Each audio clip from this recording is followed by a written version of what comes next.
me too, and I'll hold you tight. Baby, all through the night I'll make love to you. What are you doing, bro? We're filming. Get out. Come on, bro. Sing it. I don't know the words, bro. Come on. You got to get into it. Yoo! That's that baby making music, baby. Yoo! Oh, no. Let's do this. What's going on, guys? We are back. Yeah. Oh, we are back. And we are back. We are back with another. Let's do this. Bro, you keep cutting me off again. I don't give a fuck. Jamali. It must be the coffee in a new coffee machine. What are you doing? We got a coffee machine and no Yeah, bull. mate. How's the coffee on it? It's pretty good. It's pretty good. I like it. Fucking oath. So, we are back with another podcast. Real talk, no bull. Get it. Let's do this, brother. What's going on, brother? You know, man, just kicking goals. Same, yeah. same. What about Yeah. you, mate? Pretty good, you know. Got my exams coming up Yeah. next couple of weeks, No so one really been working hard. Anyways. Oh, thanks, bro. But anyway, we had our open day on Sunday. Did you have fun? Yes, it was a really good day. Bit of culture there. Bit of will it, you know, will it. I don't know how to hit the drums, but yeah, that's what happened. And it was a pretty good turnout, don't you think? It was pretty good. It was really good. It was really busy here. We had good food, good drinks, Yeah, good people. Scabs, you all came for the free food, huh? Oh yeah, no worries. I came for the free food. And we too. also had some demonstrations from myself and from Adam Yep, and from Victor, yep, which was really good. beautiful. So, what are we talking about today, brother? Well, today we have a special guest. Her name is Maree Siskos, and she's going to talk about. Sorry. She's going to talk about her weight loss journey Yep, beautiful. and where she is today and her plans for the future. Beautiful. What's happening, Marie? Hello, how are we? We're fantastic. How are Not you? too bad. I'm so good. Yeah, okay, good. awesome, bro. Are you Wow. very nice? I'm very good. Oh, you Just got before it. we continue, she has to say one word before we go on. Say it, please. Wow. Wow.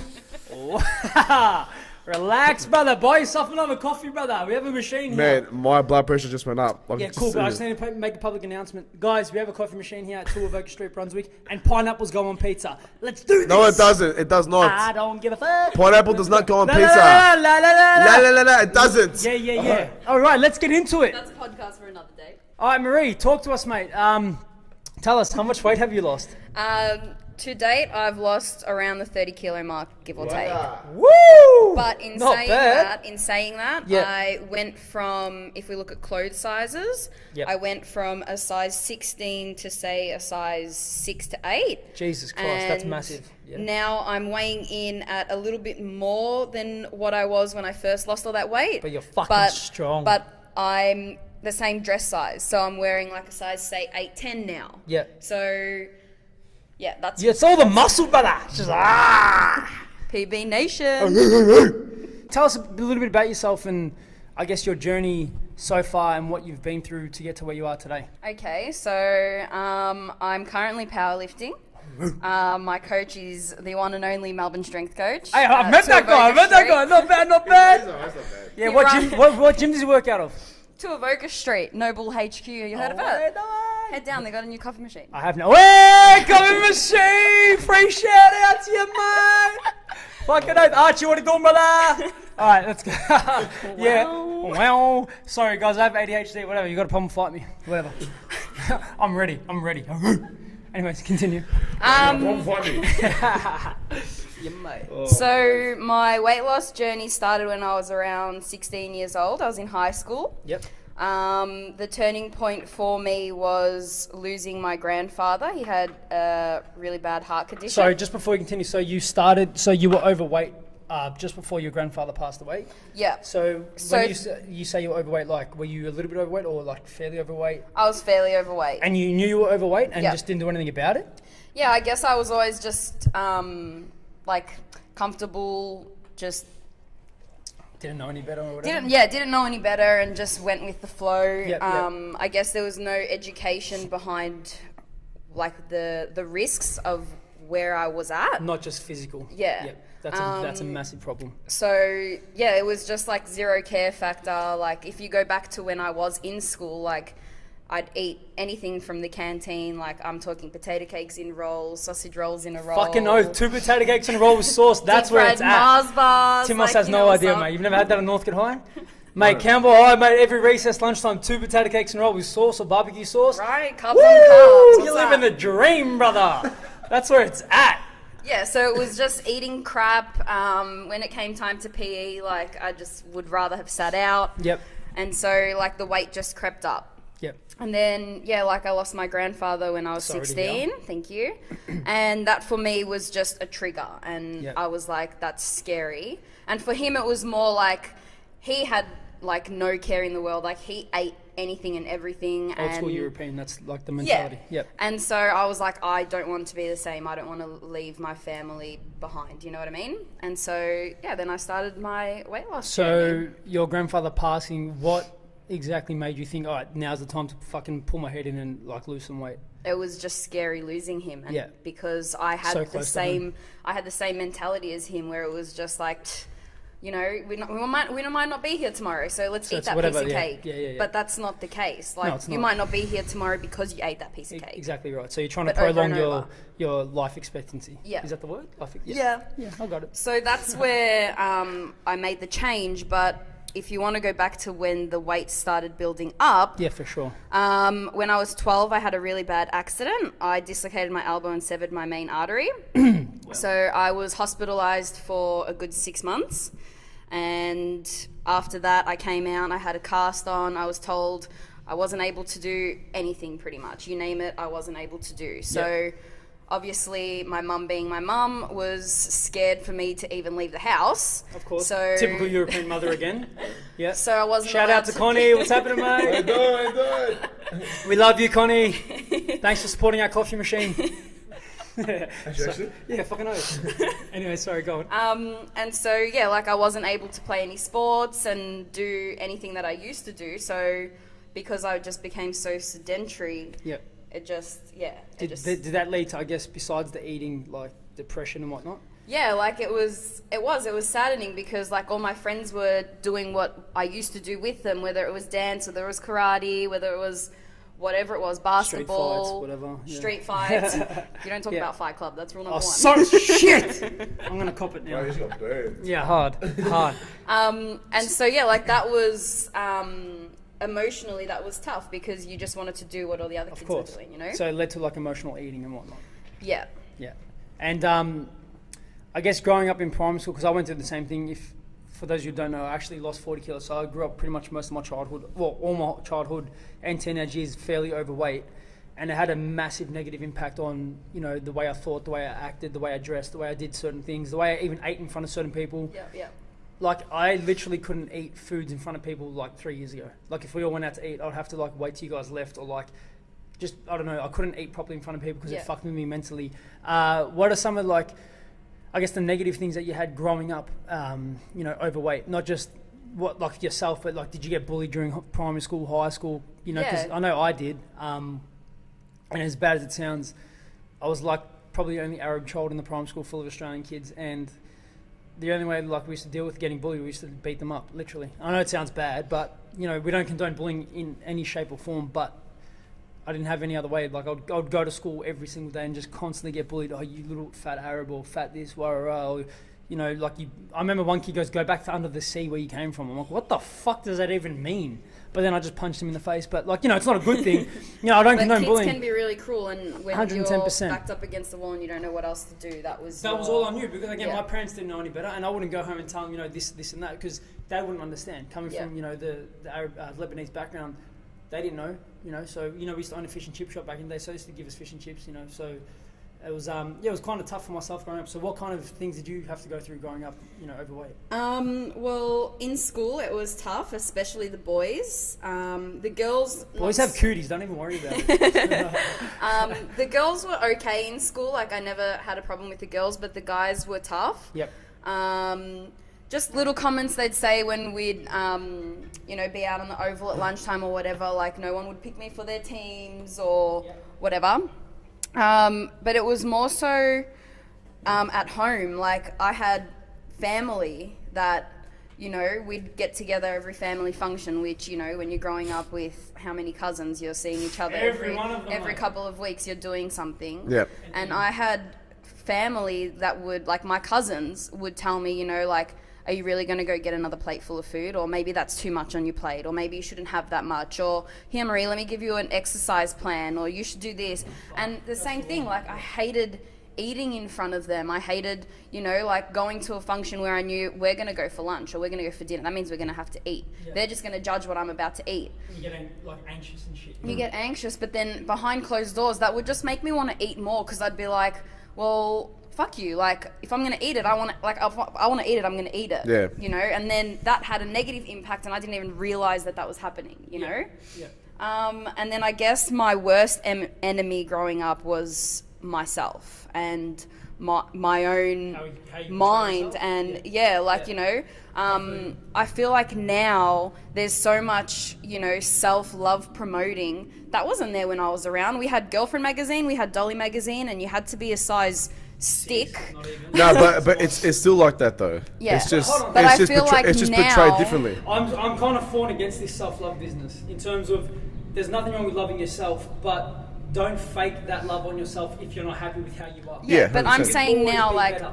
But what she's saying is she had, what was it, those Dolly magazines? And the magazines that we had growing up, like, it's all the same shit, right? But I feel like now there's a lot more women that, or even guys, whatever, that promote self-love. Yeah, sure. And I'm not saying like 100%. to not look after yourself physically and mentally and be fit and healthy, whatever. That's not what I'm saying. But no one ever told me that on your health journey that you should love yourself every step of the way. And I wish someone did. Yeah. Because I didn't. I was like, until I'm, you know, until I look like Miranda Kerr, I can't be happy with myself. Yeah. And so I hated going shopping. I would only wear boys' clothes because female clothes were too figure hugging or too crop or whatever.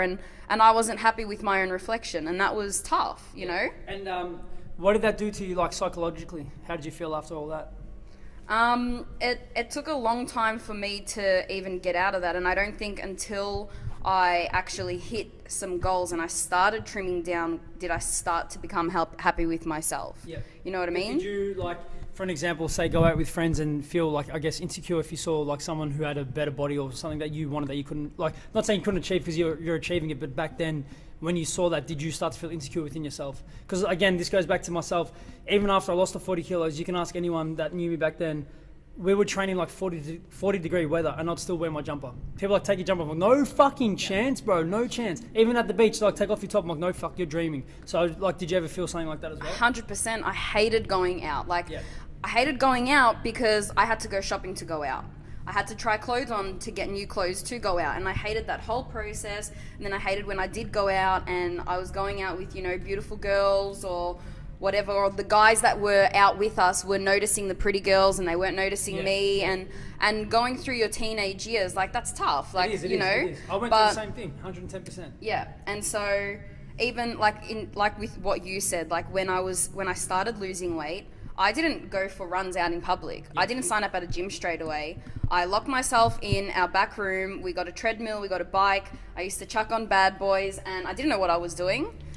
I used to chuck on Bad Boys and I used to walk on the treadmill for the whole duration of the movie, you know? And then I went and I bought workout DVDs and I'd do a workout DVD. Like, these are the things that I was doing because I had no idea. But for me, I didn't even want to go out in public.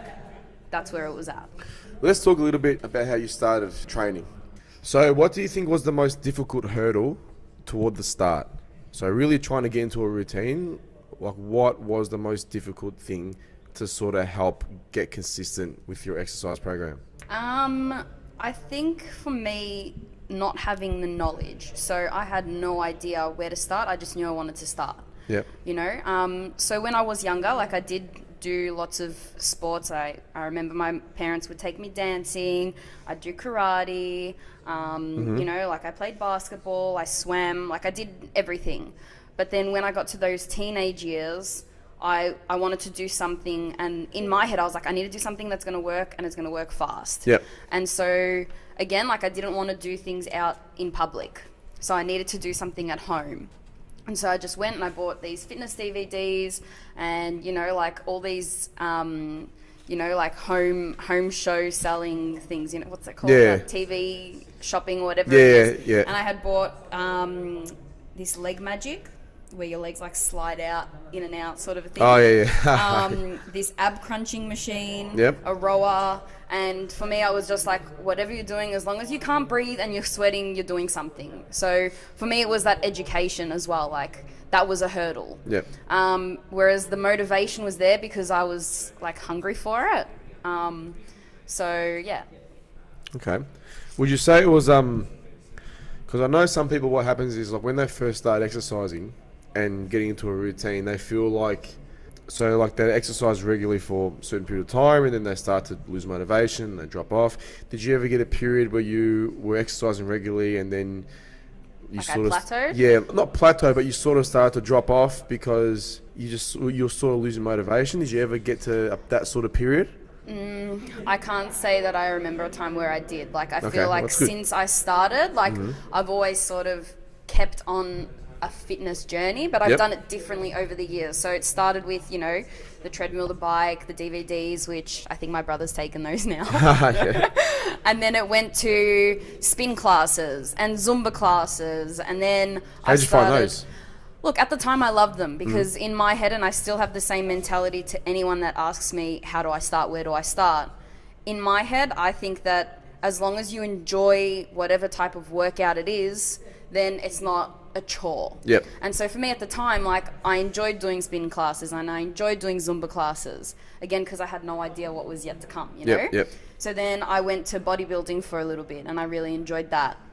And then now I'm powerlifting and I don't think that I want to try anything else after this. Like, I've honestly found You like it, yeah? so much love Yep. in powerlifting. It's done something else to me mentally and physically. So yeah, but I mean, I don't know what's going to happen in 5 or 10 years' time in terms of my fitness, but I don't plan on stopping. Well, I see, like, because you do some of the classes, mate. Oh, fuck, my voice is fucked. Well, I see, like, you also do some of the classes here at Noble as well, which you seem to enjoy. Would you consider, or would you say that fitness is now a part of your lifestyle? Like you 100%. can't see yourself not exercising? 100%. Yeah. 100%. Like, I feel like I want to carry what I've been through and what I've learned into my family. You know what I mean? Like, I want to have those kids that I can bring up in that Yep. that sort of an environment. Industry you know environment. What I mean? Yeah, I get you. Yeah. And I guess that it comes down to that breaking the cycle, and I've been fortunate enough to have educated myself through my schooling. So I don't know if anyone knows, but I did holistic nutrition. So I studied Yep. nutrition for 4 years, and I also did a personal training course. So I just wanted to educate myself. Yep. And I'm a very but why person. Like, you can't just tell me something. I'll be like, but why? Why does that work? I'm like that annoying kid that's like, but how? But why? So I needed to know everything for myself. So how'd you find studying and really learning about the field? Like, did it just motivate you to learn even more? It did. And it just opened my mind into everything that I thought that I was doing healthy wasn't. You know what I mean? Yeah. Like, even just looking at your lunchbox and like, I didn't have blame for my parents, but in my head I was like, well, we all thought that this was a healthy thing, like the things you put in your lunchbox, a muesli bar and Oh, fuck yeah, I wanted to talk about that. Yes, you know what I yes, mean? So yes. your muesli bars and your orange juice or your fruit juice, whatever. Yeah. And in your head, you're like, I'm giving my kid something that's healthy. healthy, but really it's just full of sugar or whatever it is, Yeah. So for me, learning what I was doing so wrong that I thought was right, like not even like looking at the fast foods that I was having, but looking at what I thought was healthy that wasn't. So But I don't think that's your fault. I just No. think it's the lack of education and knowledge that the other people had. exactly. So they It just falls down thought, to our parents, which they Yeah. don't know any better. But then Yeah, even exactly, they yeah. don't have Yes. that No, education. no, Yeah, so they're just but- following the system. yeah, it is. But also the fact, everything that they see as well as yourself. Oh, Yeah. eat these, buy these. Exactly, but our Good, parents, but exactly, and our parents, how did they know? They just thought, okay, if the kid's like this, I'm just going to give them Yeah, this. but Like, they didn't know. like us, our parents would have been maybe fresh off the boat, or they were fresh to the country. They don't know stuff about nutrition. Exactly. Well, that's the point I'm making. Yeah, literally, so they yeah. just follow the system. They see, the fucking food pyramid. eat the juices and what are the muesli bars, but they don't realize the actual how much calories that these kids are consuming. Or like they'll come home, the kids will have a massive fucking bowl of fruit salad. Oh, it's healthy, it's fruit salad. What? That no, this is a snack. We're not talking about dinner. You know, like they'll be like, oh, you can have a bowl of fruit salad, but you can't have like, you know, not say chips, but something like that. It's like, but you're consuming so many fucking calories. It's like, what are you doing? And all the shit that they ate during school, the muesli bars, the chocolate, the fucking this, the that, whatever the fuck it is. Yeah, but if you compare fruit salad to a muesli bar, like it's... No, I'm saying they're still giving them all these foods and they're actually full of calories. Yeah, that's right, yeah. It's the overall calories that they're not looking at. But that's even the thing, like if you, like now this is a whole different conversation, but if you start, but like if you start getting into it, like it's just a Pandora's box, this conversation. But where I was getting at is, you know, like having studied nutrition and personal training, it helped me with what was going to happen next. Yep. You know what I mean? And so from that, I went and worked for Weight Watchers a little bit, and I absolutely hated it. It was everything against what I studied for. Was it more towards, I guess, preying on the weak? Preying on the weak. They're very calorie... conscious? Very calorie specific. Yep. So they work off the point system, if you don't know how it works. So you've got, say, 22 points that you can consume in a day. And they've done all the maths behind the calories. And when I would go to take these meetings, because I'd take like an AA meeting, right, pretty much. And so for me, it was really upsetting because like you'd see guys and girls come in there and they'd be like, you know, I'm not moving off the scales, like my weight's staying the same, you know? Yep. And I'd be like, all right, let's discuss what we ate this week. And it'd be like, well, I stayed within my points. All right, well, what did you have?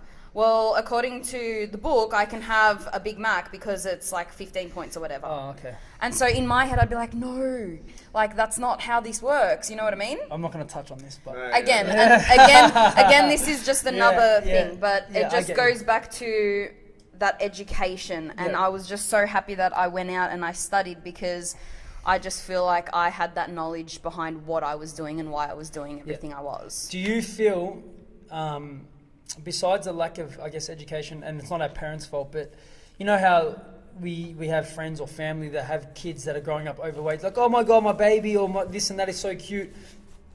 Do you feel like they're like, we already know they're sending out the wrong message, but don't you think that that's the wrong thing to be like, oh yeah, your baby's cute, let's feed them more shit? No. Yeah. Like, I grew up an overweight toddler, an overweight child. You grew up overweight. You know, you didn't, so you won't know exactly how it feels. Having your child going overweight is not fucking. It is not fucking cute. I don't care what. Chubby chicks cute. Yeah, they're cute, but you need to understand the damage that you're doing to these kids psychologically. Like, again, this comes down to education. Besides education, I don't like the fact. Oh, but they're cute. It doesn't matter. They're still young. They'll lose the weight when they go up. No, they fucking won't. Some of us still carry that weight. I still have baby fat. Exactly. Like that's not fat. That's baby fat. Swear to God. But it's what I'm trying to say is.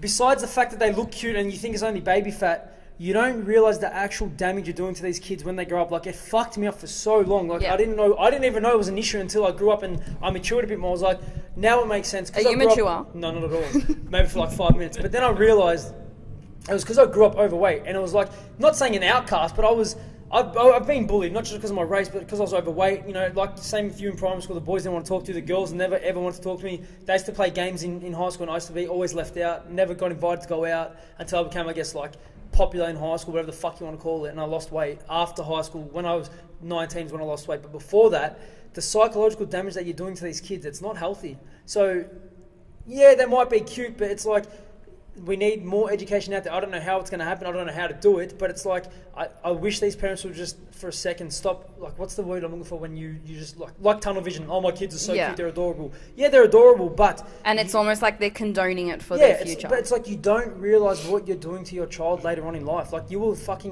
mentally and emotionally scar these kids, and it might even affect them for the rest of their life. I think what you're saying is right. I think it's a bit of... even though you're telling these parents about their kids, even though you're telling them what you're doing is not good for them, in their mind, they're the parent, I know what's best for my child, but it's also like, oh no, but it's okay, like, you know, they're still young, it doesn't matter. That sentence, they're still, I know it's not okay, but you know, having dealt with quite a lot of adults who have young kids. I shouldn't say they don't care, but like that's not a good way to put it. But it's just, it's not that they don't know any better. It's that they don't want to take steps to fix it. But they have to fix it. I know, but it's what I've seen. Have any one of you? Hold on, sorry. Have any one of you been out with us? Let's say we've gone out to eat lunch or whatever. Have you seen like? It's not because I'm an arrogant cunt. I fucking will go out, and if I see an overweight child eating with their family and they're eating a lot of shit, it's not because I'm a shallow cunt. It literally hurts me in the heart because it's like, what are you doing to your child? What that exactly kid right. Is most likely going. And I generally get upset. I'm like, fucking hell! Like, you need to fix that. Like, you can't keep feeding your daughter, your son shit. Like, it's not good for them. Look, I know that, you know that, and Maree knows that. I'm just saying it frustrates the absolute fuck out of me. But what I'm saying is, these parents, all right, even though you can tell them to death, this is what you got to do. At the end of the day, I'd say 85% of them won't do it. Yep. Because in their mind, it's just like, well, it's okay. It doesn't matter. They're still young. They'll be okay. They won't get heart disease or anything like that. Because in their mind, and I've had this conversation before with a few people, in their mind, it's like, oh, well, you know, they're young, you know, they won't get a heart attack. Heart attacks happen to people in their 40s and 50s, whatever. Like, that's the lack of knowledge they actually have. You know what I mean? It's more about, they don't realise what will happen to them. You know, getting bullied is massive at the moment. Like, I know that. Get bullied for so. Like, I got bullied, bro. She got bullied. Like, it's a different thing when you're overweight. It's not even fucking. It's just shit. Even when I used to play basketball on the weekends, like, I'd get bullied from even some of the parents on the other team. They would bully me like this fat little fucking Arab cunt, whatever the fuck I was. Like, I used to get bullied all the time. This is why I get so angry when I see this shit, because I know what it feels like. So what's your take-home message to others that, you know, want to start their journey or who have started their journey? What's something that you can give them, like a take-home message for all of them? As cliche as this is going to sound, I think you need to find your reason why. Whether it's because a doctor sat you down and said, hey, bro, this isn't looking good, yeah? Like, you got to do something. Do they go, hey, bro, wow. Yeah, and then they scribble something. That doctor's definitely from the north, you know what I mean? Hey, brother, you better fucking die, dickhead. Go lose some weight, alright? I swear to God, I'd say something like that. Hey, my name's Dr. Timos. Okay, brother, you're overweight. Go lose some weight. Go on the treadmill, yellow boy. Well. So I think the first step is you have to find that reason why. Are you doing it for yourself? Are you doing it for someone else?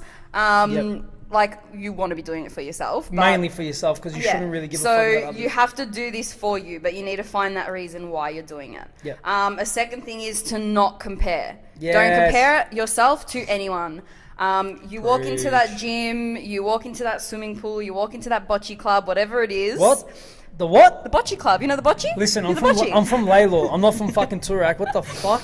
Relax here with your polo tops. Yeah. Relax with your visors. You know what? If that's what you like to do, I don't care. With her visor, her polo top, her little. I don't play bocce. Her little checkered shorts. Like, relax, mate. What is this, man? Get the fuck out of here, bro. And the knee-high socks. Yeah, I'm from Laylaw, bro. We wake up with slides and socks, bro. That's how we get it done. Not fucking polo tops and fucking visors and shit. You know what?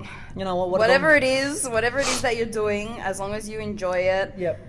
It's you versus you every single day. 110%. So don't compare yourself to someone who's lifting heavier than you or whatever it is. You all lift heavier than me anyways. Celebrate the tiny things, whether you've lost a gram this week or whether your t-shirt's getting too big or... Can we just touch on this celebrate? Now, you're not meaning by like... Alright, I've lost a kilo. Let's go eat fucking 2 large pizzas. No. I mean, like, actually stop. Congratulate yourself. Good job. Yeah, like, okay. I'm gonna go get a facial. Because this is where people like might get confused. They'll be like, yeah, "Oh, I lost a kilo. Sweet, let's go celebrate let's go fucking eat 4 burgers." kilos worth of steak. Right. So you don't want the steak, or whatever. But like, you know, in pizzas and Big Macs. No, but what I'm saying is actually be happy with all the little and realize that victories. You're going to get there and trust in the process. But in saying that too, celebrating the tiny things, I think you need to make little realistic goals as well. 110%. Don't be like, I want to lose 20 kilos by the end of the week. Well, that's just dumb. You're going to be really sad when you don't. Yep. You know what I mean? Yep. So set little goals, but then celebrate the little victories as well. For sure. And then who you surround yourself with. Woo! That's a fucking 1,000 times Ric Flair. Woo! Wow. But this is honestly something that, you know, this is everything. This isn't just for weight loss. This is for life in general. But this isn't even just the people that are there physically with you. This is social media. Yep. If you're seeing something and every time you go into it sends you backwards, unfollow, block that shit. 110%. Why do you need to follow something like that? If it doesn't make you feel good, exactly right. So I think that is a really big thing. Like, you need to get the negative out. Get it out. Yep. Done. And then, just full time. Full time or no time, brother? That's it. Yeah, mate. Cool. All right, Maree. Well, thank you very much for joining us today. Yeah. You're very welcome. No, you're very welcome. But anyways. No, you're welcome. Did you enjoy yourself? You know who I am? You're nobody. I can't. You know what? No one cares who you are, but Timos. I think it's that time, mate. Tell us, brother, what's happening? It's time to freestyle. Yeah! All right. Someone give me a word. Come on, give me a word. Coffee machine. Grinding the beans. Whoa! Yeah, I'm dropping bombs. I give you permission. Fresh out of Lebanon. Woo! Are we done? We're done. Peace out.